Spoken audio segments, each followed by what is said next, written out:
Hi అండి. నిన్న గ్రహణం అయిపోయాక మేమైతే ముందుగా స్నానం చేసుకున్నాం. నేను చేసుకొని పిల్లలిద్దరికీ స్నానం చేపించి తర్వాత పసుపు నీళ్ళతో రూమ్ అయితే క్లీన్ చేసుకున్నాను. అంతలోపు పిల్లలిద్దరు కూడా రెడీ అయ్యి మమ్మీ మేము పూజ చేస్తామంటే వాళ్ళతోనే పూజ చేయించాను. ఇద్దరు కలిసి కూడా అభిషేకం చేసి పూజ అయితే కంప్లీట్ చేశారు. మేమైతే పంచామృతాలతో కాకుండా పసుపు, కుంకుమ, గంధం నీళ్ళతో అభిషేకం అయితే కంప్లీట్ చేశాము. మా పిల్లలిద్దరు కూడా అభిషేకం అయితే చేశారు. అభిషేకం అయ్యాక పుష్పాలతో మళ్ళీ ఇంకా విభూతి పైనుంచి విభూతి చల్లి దేవుడికి అయితే పెట్టాము. ఇంకా ఒక చిన్న బెల్లం ముక్క పెడితే నైవేద్యంగా పెట్టుకోవచ్చు మనం. తర్వాత అక్షంతలు వేసి నమస్కరించుకున్నాము. దీపం వెలిగించేటప్పుడు ఏకహారతితో కానీ అగరబత్తులతో కానీ వెలిగిస్తే మంచిదంట. అందుకే నేనైతే ఇక్కడ అగరబత్తులతో దీపాన్ని అయితే వెలిగించుకున్నాను.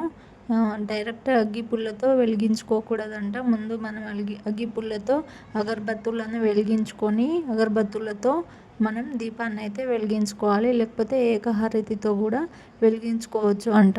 ఇలా చేస్తే మంచిదంట మన ఇంటికి. తర్వాత పచ్చకర్పూరంతో శివయ్యకి అందరి దేవుళ్ళకి నేనైతే హారతి తీసుకున్నాను. హారతి తీసుకున్నాక బయట తులసమ్మ దగ్గర కూడా దీపం పెట్టి అగరబత్తులతో ధూపం పెట్టి పూజ కంప్లీట్ అయ్యాక ఇద్దరు కూడా నమస్కరించుకున్నాము.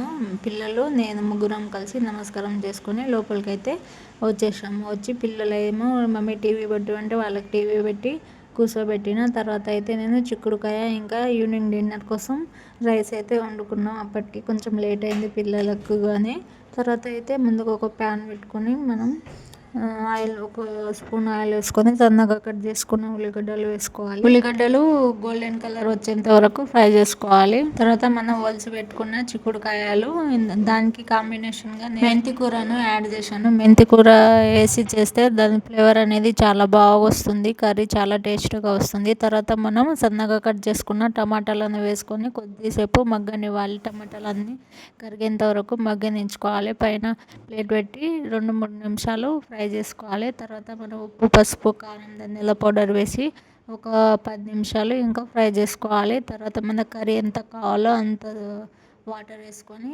కర్రీని అయితే ఇంకా ఉడకనే లేదు. పిల్లలు అయితే మమ్మీ ఆకలి అవుతుంది అంటే ఇక పెరుగు ప్యాకెట్ షాప్కి వెళ్ళి పెరుగు ప్యాకెట్ తెచ్చి కొంచెం పెరుగు కర్రీ ఉడికే లోపల కొంచెమైనా తినిపిద్దాంలే అని పెరుగుతో అయితే వాళ్ళకి తినిపించాను.